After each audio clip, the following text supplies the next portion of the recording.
तमिलनाडु के एक गांव में संध्या और उसका पति इडली बेचने का काम किया करते थे। संध्या का पति मनोज इडली बेचने में उसका हाथ बटाया करता था। मेहनती और काबिल होने के साथ साथ संध्या दयालु भी थी।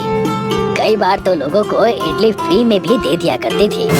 संध्या के पिता आयुर्वेद के बहुत बड़े वैद्य थे। इसी वजह से संध्या को भी जड़ी बूटी, पेड़ पौधे और सारे आयुर्वेदिक चीजों का पूरा ज्ञान था। संध्या दीदी, एक प्लेट इडली सांभर दे देना, चटनी थोड़ी सी तीखी देना। इतनी तीखी चटनी क्यों? क्योंकि मुझे सर्दी है ना, इसलिए। संध्या तुरंत अपने बगीचे से एक जड़ी बूटी की पत्ती ले आई और उसने तीखी चटनी में डालकर उसे परोस दिया।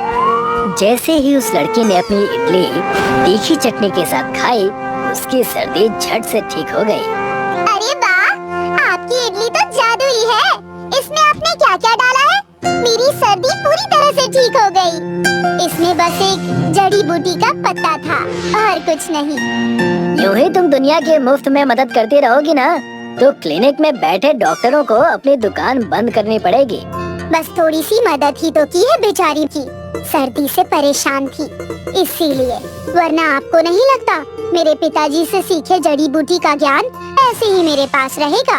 उसका कोई मतलब नहीं होगा। दोनों बहस करके घर जा ही रहे थे, तभी उनके बेटे ने कहा, माँ, मुझे स्कूल के टिफिन में इडली मत दो। मैं हमेशा इडली लेकर जाता हूँ। मुझे मेरे सारे दोस्त चिढ़ाते हैं। तुम्हारे बाकी सारे दोस्त टिफिन में क्या लेकर आते हैं बेटा? मेरे दोस्त सैंडविच और ब्रेड जैम लेकर आते हैं।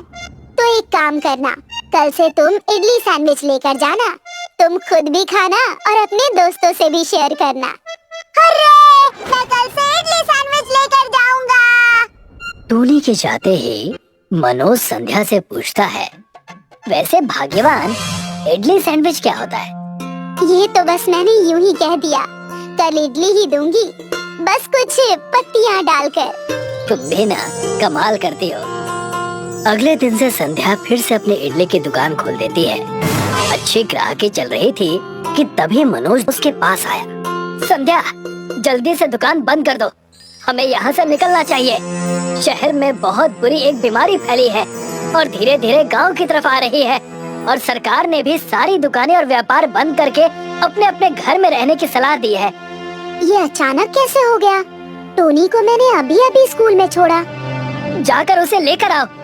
सब अपने अपने घरों में कैद हैं और तुमने स्कूल भेजा हुआ है। मनोज की बात सुनकर हड़बड़ाकर संध्या अपने बच्चे टोनी को स्कूल लेने जा रही थी कि स्कूल की गाड़ी उनके घर के पास आ गई। चलो घर चलो बेटा।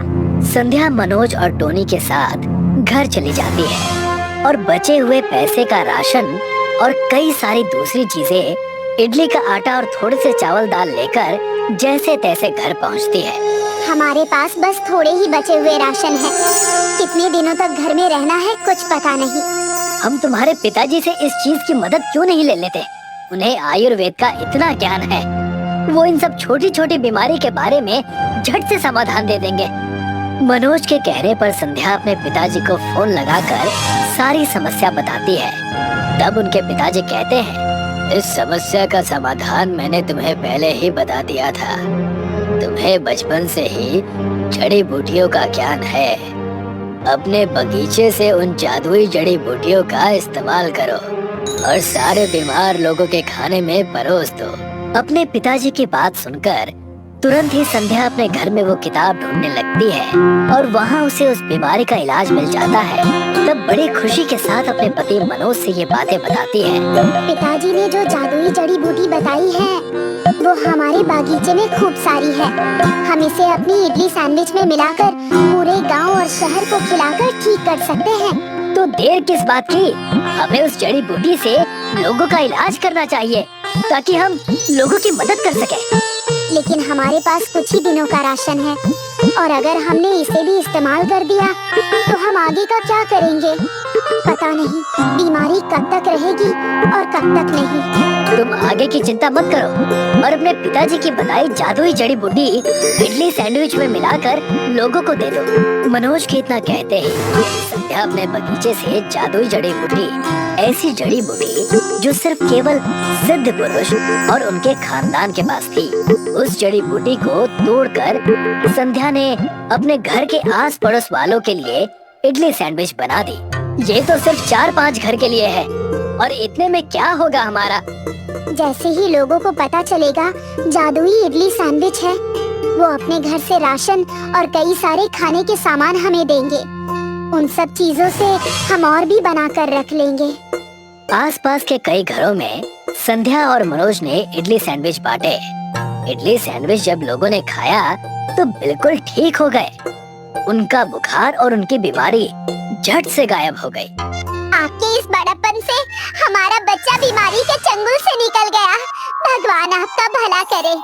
हमें पूरे मोहल्ले और शहर को ठीक करना है। इसके लिए हमें आपके घर का राशन चाहिए। ये भी कोई पूछने की बात है?